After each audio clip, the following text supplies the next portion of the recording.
All right, and welcome into BP NFL. We're talking Thursday night football and what could be an instant classic, a snooze fest, or maybe something in between for when the 2-6 Las Vegas Raiders travel to Mile High, where the AFC West leading Denver Broncos await. We'll certainly chat all about it on today's program. We've got game picks, player props, a same game parlay, plus our touchdown calls. I'm your host, Seth Woolcock, rocking and rolling with Scott Bogman. Boggs, before we jump in, how are you and what are your expectations for this primetime matchup going down in Denver? I'm doing great. Look, another divisional game on Thursday Night Football, right? These Thursday night games have been weirder this year, even than they typically have been. Most of the Thursday night games, just in the history of Thursday Night Football, have been like the crap that we saw last week, right? Where it's just Baltimore beating the bejesus out of Miami. It's not really a close game. That type of a game. But before that game, we've had a lot of divisional games that were close, upsets. The home team was typically winning. This one feels like Denver should roll right over Vegas, but Vegas offense looked pretty good. The defense still looks like, what it looks like. But the offense looked pretty good with Brock Bowers back and them deciding to throw the ball to Ashton Jeanty finally. You get rid of Jacoby Myers, but Trey Tucker has done a pretty good job there. I feel okay about the Raiders offense. Outside of Max Crosby, the Raiders defense makes me sick to my stomach. So, Yeah, it absolutely does. And excited to see what we get out there on Thursday Night Football. As always, thank you to everyone who makes us a part of your day by joining us either on the BettingPros YouTube channel or the audio feed. The easiest free way to support us. Please give this video a thumbs up if you enjoy this type of content. Also, if you're new, make sure you subscribe so you don't miss a moment of college football, NFL betting coverage, a little bit of everything in between over here on the BP YouTube channel and audio feed coming your way this fall. So also, I wanted to announce that we do have a very, very cool giveaway that we're getting into. If you want a chance to score this signed Kyron Williams Rams helmet for free, courtesy of our friends over at pristineauction.com. All you need to do is head to bettingpros.com/contest, complete the form, and either A, download the Betting Pros app, B, leave a review for the Betting Pros podcast, or C, subscribe to our social media channels. We're at Betting Pros on X and TikTok,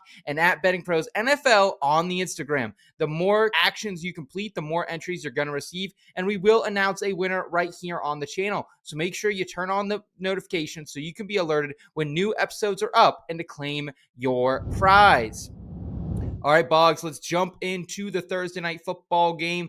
Pete Carroll, Geno Smith, and the boys, they are 3-5 ATS coming off a cover, but a near overtime loss against the Jaguars where they went for two. They tried to win it all. It didn't work out that way. Brock Bowers, he was back in that game, really injected some life back into this offense, courtesy of 3 trips to pay dirt. We also saw Denver, who is 4-1 this season. They are coming off a 3-point win and cover against Houston. Of course, CJ Stroud got knocked out of that one early with a concussion. And while it hasn't always been sexy, Sean Payton's team actually on a 6-game winning streak coming into this one. They went 2-0 against the Raiders a year ago, winning by an average of 13 points. And they're coming in as 8.5 to 9.5 point favorites, with the total sitting somewhere between 42.5 and 43 points. It will be perfect football weather for us as well. No rain, no precipitation in the forecast to worry about. Temperature expected to drop right to 50 degrees by kickoff. So, Boggs, do you have a play or a lean in this game? One that will have Al Herbie and company back on the call. I kind of like the over in this game. I think 8.5 to 9 feels about right. I expect Denver to win this game. I don't really respect the Raiders defense at all outside of Max Crosby. So I do expect the Broncos to win this one going away. Don't really like the spread, but I think 42.5 points is not enough. I think this game is going to go over. We saw the Raiders offense move the ball so much better. Now, yes, they did have 2 weeks to prepare. It was Jacksonville's defense. It wasn't Denver's, but Denver is missing their best corner. Patrick Surtain is not going to play in this game. He's going to be out. So I think the Raiders will be able to pass. Riley Moss has given up the 3rd most receiving yards in the NFL this year, right? And he's going to be your number 1 corner. That you have rookie Jedi Barron, who's, one of my guys. I love Jedi Barron. Hook him. Absolutely. But the rookie corner rule is you pick on the rookies. You throw at them when they're out there. So he hasn't been out there as much as we kind of thought preseason, but he should be out there a lot Mhm. in this game. So I think with Geno throwing the ball well, kind of the refound Brock Bowers at 100%, let's just throw the ball over and over and over to him. I think obviously that's going to be the game plan, and the willingness to throw the ball to Ashton Jeanty, in space. It's not something they had really done before they came off the bye No. week, and it worked for them last week against Jacksonville. I think you're going to see a continued effort for that. I think you're going to see more things open up in this offense with Brock Bowers being back healthy. And, being down your best player on defense is tough for any defense, even at the corner position. So I like the over in this game.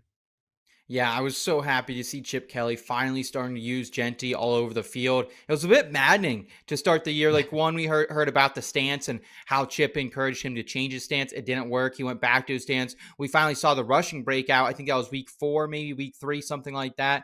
And then still did not see a consistent usage in the receiving game. Hopefully, this is a sign of things to come for both bettors and fantasy managers. So, liking that there a lot. I am in agreement with you. It feels like a low total, even for Thursday night football that usually tends to go low for a good Denver Broncos defense. So I think if you do want to play in the game, it is going to be on that over. Any thoughts? Would you take something like a Denver team total, or is it just like, hey, I'm kind of like not high on either one of these offenses in particular, but kind of just high on them as a whole, just because of what these defenses have been as of late? Yeah, I mean, I don't really. I like the props on Thursday Night Football. Thursday Night Football gets too weird Mhm. for me to want to put too much money on a side or a total or Okay. that type of stuff. There's just so many. When you say the 4 outcomes, I feel like Thursday night it's like 8 outcomes that Yeah, that yeah, could yeah. be different for any Sure. team. So Bo Nix has not played great football this year either. He is definitely taken a step back from what he Very up and was down. last year. Yeah, yeah. And I still think it's all in there. I'm gonna have some bets on Bo Nix, that we're gonna get to here, but his inconsistency, Geno's, willingness to throw the ball into traffic, makes me not really want to have too much action on this. I like the props way more here. All right, and before we keep it moving, a quick shout out to our presenting sponsor, Hard Rock Bet. This is the golden time of year where it's not just pro football. NBA, college football, college hoops, and hockey all share the stage. There's always something to bet on. And if you haven't tried your first bet on Hard Rock Bet yet, there's still time for you to get $150 in bonus bets. If you win, just place a $5 bet, and if it hits, you not only get your winnings, but also $150 in extra bonus bets. If you're looking for an edge before you lock in, make sure you check out the Hard Rock Bet Stats Hub. It's loaded with trends, streaks, and stats to help guide your picks. Numbers don't lie, and neither does the data in there. Come check out the Stats Hub now, get the edge, and bet with confidence. The Hard Rock Bet Sportsbook app is the only legal book for whenever you're in Florida, and it's also live in Arizona, Ohio, New Jersey, Indiana, Tennessee, Virginia, Illinois, Colorado, coming to more states very soon. Plus, Hard Rock Bet offers new promos every single day. So whenever you're listening, just open the app and check out what they've got. Download the Hard Rock Bet app today and make your first deposit. All right, Scotty, we are moving into the player props. How were you last week? How was Monday Night Football? How was Thursday Night Football? And how are you sitting on the season as a whole, my friend? 3-2 on Monday Night Football on those bets. Just Nice. didn't hit 2 of them. We were pretty close to being 4-1, but just didn't get all the way home. Mhm. So 3-2. That puts me at 45-45 on the season. I've dug out of a big hole here on a couple bad ones. So we're sitting at 500 and we're moving that arrow pointing up. So that's what we like. Okay, well, glad to hear that. Let's go to your first prop bet of the night. One we already kind of alluded to, with a rookie getting involved in more ways than one in Las Vegas. Yeah, let's go with Ashton Jeanty over 17.5 receiving yards. It's minus 107. He's only hit this once before the bye week, but with Bowers back, he had 5 catches. I personally think this is going to be part of the game plan moving forward. Mhm. Denver is number 1 in receptions allowed to running backs, only 2.6 per game, but they are 18th 15th in receiving yards allowed to running backs at 31.7. Part of that is because they have a low tackle grade. Pollard caught 1 ball, went 29. Taylor caught 2 and went for 50. Hampton caught 6 and went for 59. Chase Brown 3 for 31. Barkley 3 for 58. Scatterboo 3 for 34. There are 3 backs that did not hit this total that they played against. Isaiah Davis was the main back when they played the Jets. He only caught 1 pass for -1. Javonte only caught 1 pass for 8, and Agumbawale last week only caught 1 for 2. But I think if you have a competent running back, even some of these guys, I don't know how competent we're going to call Pollard this year, right? But he caught 1 for 29. I think Jeanty is going to be peppered with targets. I think he gets 5 or 6 again in this game, specifically if they are down, which the numbers say they should be, right? And I think Jeanty goes well over this total. Yeah, I'm all in on Jeanty, man. I thought he would be an absolute slam dunk at the start of the season with how much Chip Kelly likes to use his running backs, what Pete Carroll has traditionally done with his running backs inside the 10. It hasn't been that way so far. He's been adequate from a fantasy and a gambling perspective. So excited to see if he can keep it going here on Thursday Night Football against the Broncos. And speaking of the Broncos, you're going to their side of the field for your next 2 player props. What do you have? Let's go Courtland Sutton over 4.5 receptions. That's sitting at plus money right now, plus 115. He's been boomer bust in a lot of weeks, right? You watched him, but he's hit this in 5 of 9 weeks so far. And only Pickens, Chase London, and T. Higgins have more contested catches than Courtland Sutton. So a contested catch is fine for him to come down with. And the Raiders are allowing the 3rd most receptions to wide receivers per game with 14. And the Raiders are allowing the 5th most yards to wide receivers per game at 165.1. Marvin Mims is going to be down in this game. Yep. You just take some options off the field here, and this defense is real bad. So I think we get a decent amount of receptions heading towards Courtland Sutton. And my other Broncos bet here, Seth, is Bo Nix over 20.5 rushing yards. It's minus 114. He's hit this in 6 of 9 games so far. Max Crosby playing should make Bo bail out a little more right now. Raiders opposing quarterbacks are averaging 5.5 rush attempts per game. Bo Nix is averaging right around 4.9 yards per attempt. So if we get that 5.5 to 6, he should be well over this 20 yards. And one big one, I think, will probably get him there anyway. And the Raiders are 28th in run defense grade and 23rd in tackling, according to PFF. So they haven't been stopping anybody running the ball, including opposing quarterbacks. Okay, yeah, I'm very high on Courtland Sutton because it feels like with this Denver offense, we know it's going to be J.K. Dobbins in the backfield. We know it's going to be Bo Nix under center. But aside from that, there doesn't feel like a lot of consistent production. Marvin Mims has had his week. Troy Franklin, good for about 3 receptions a game. There's not a huge edge, I think, in his betting markets. I've tried to scour that and said, hey, is there something I can get invested here with Troy Franklin? Because like you, I identified how bad this Las Vegas secondary is. But it just like, unless you want to take an alt and drink a ton of juice on Troy Franklin, I don't feel comfortable going over 3.5 receptions. But Courtland Sutton has really been the one linchpin in this offense. So I'm there for that. And you also have a play on potentially maybe my favorite player in this particular matchup. Oh, all right. Yeah, we're going Trey Tucker over 40.5 receiving yards. No Patrick Surtain this week. Yep. He's going to be working against Riley Moss. I already mentioned this. Riley Moss has allowed the 3rd most receiving yards this season, 414.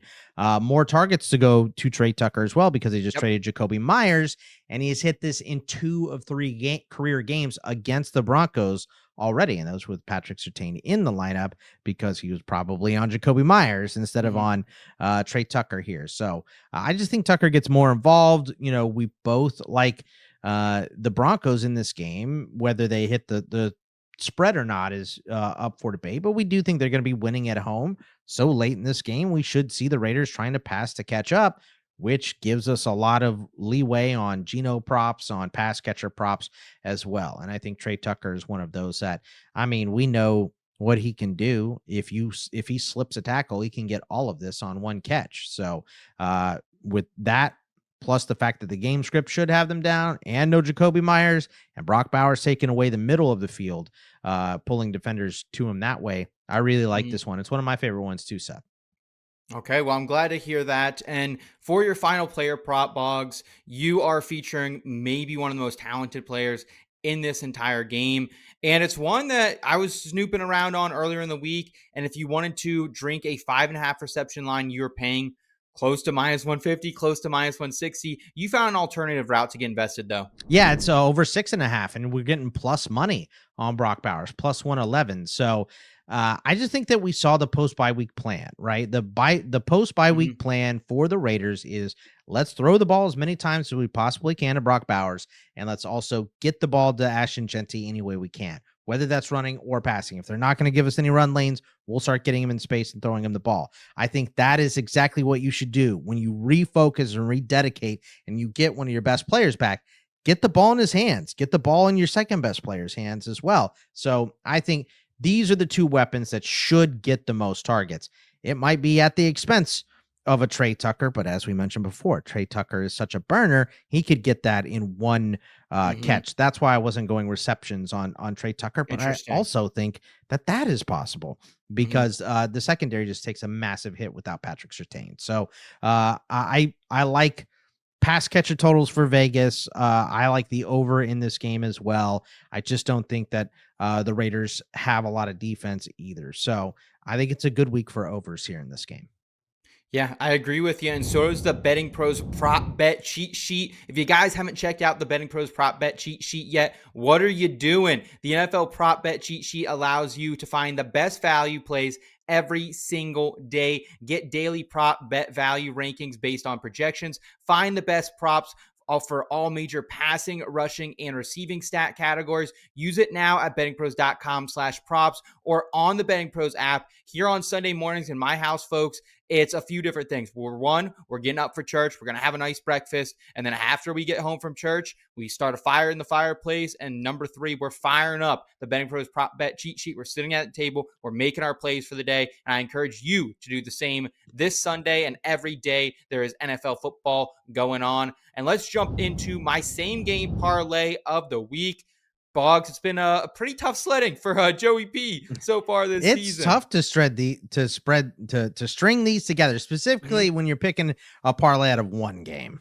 It's rough. Yeah, it absolutely can be. But I'm going to help Uncle Joey out today. His nephew Seth came to play. So looking forward to this one. I have a 2-legger plus 136. So keeping it close to the vest. I'm not going crazy, but I do like these skinny parlays. That's generally how I like to play parlays because, hey, I don't have the luck sometimes to hit 3, 4, 5 legs. So just a 2-legger. And I'm going right back to the Trey Tucker well there. Over 3.5 receptions, minus 131. This is my favorite prop on the entire slate. I'm also betting this just straight as well. You mentioned it. No Jacoby Myers since being shipped out earlier this week at the deadline. And we saw this line actually jump up to 5.5 over under receptions when Meyer was out in week 7. So I was really surprised actually, Boggs, that it stayed around the 3.5 mark. Tucker has hit over 3.5 receptions in 3 out of the last 4 games, including catching 5 of 6 targets without Myers in week 7. And in the last 8 weeks, wide receivers have crossed this mark against Denver, with a team's wide receiver 1 averaging 8.9 targets, 4.8 receptions per game. The most of those games were with Patrick Surtain out there instead of who he's going to see, a mix of Barron and you mentioned the other cornerback as well that has been absolutely getting robbed this season. So I like Trey Tucker over 3.5 receptions. Leg 2 for me then. Give me J.K. Dobbins alt 14 plus rushing attempts. This is minus 266, so not one you can really bet on its own, but Dobbins has actually hit this alt total in 8 of 9 games so far this season. That's good for an 89% clip. And the spread indicates here to me that Denver will likely be leading. They'll probably need to run out some of this clock. Games over the last month here against the Raiders for running backs have included Travis Etienne, 22 carries, Bashaw 2 and 9 carries last week. Isaiah Pacheco, he had 15 the week prior, along with Brashard Smith taking a career high 14 carries. Spears, Pollard, they only combined for 15, but the week prior to that, JT, Jonathan Taylor, a solid 17. So that's 4 running backs in the past month that have hit this. Why not J.K. Dobbins? So parlay, again, you are getting J.K. Dobbins alt 14 plus rushing attempts and Trey Tucker over 3.5 receptions. That's going to give you plus 136. And make sure you guys are building your same game parlays today. You can use the Betting Pros same game parlay builder that's going to help you stack legs that make sense together. So if one hits, the others are also more likely to as well. It even suggests connected bets as you go, so you're not just guessing. Stack logical, high-valued combos of bets together today with our same game parlay builder at bettingpros.com/parlay or on the BP app. Boggs, it's that time of year again, baby. Let's go back to the well. Let's hit some touchdown calls. What do you have? I'm going to go Trey Tucker, our boy. This is going to be Andy our Howard. dude in this game. Plus Put him on the 170. thumbnail. Put him on the thumbnail. Yeah, plus 175 in this game. I just think that he could hit a long one. Now, everything that you bet on the Raiders depends on what Geno shows up, right? Yes. Which Geno are we getting? Are we getting a pretty good Geno, or are we getting, oh, wow, why isn't Kenny Pickett in there? Geno Smith, right? Like, I think we'll get a better version of Geno. He was pretty good last week. He was against Jacksonville, but hopefully that got his confidence going. So if we can just get halfway decent Geno, I think we can kill these props this week. And I think Tucker can get in the end zone.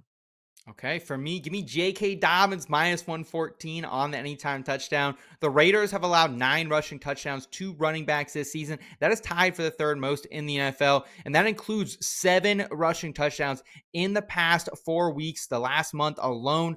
Dobbins is due for me, I think, man. He has not found the end zone since week 5, but he is 20th in rushing attempts inside the red zone this season. 76% of the Broncos carries inside the 20 are going to him, and also that bumps him up to 17th in runs inside the 5-yard line as well. So I like J.K. Dobbins to get it done in this one. I think a little positive TD regression is coming his way. So I like Trey Tucker. I like J.K. Dobbins. I'm glad we could both get a little action on him to round out the program here, Boggs. Let's go. Let's get some dubs. Get some money.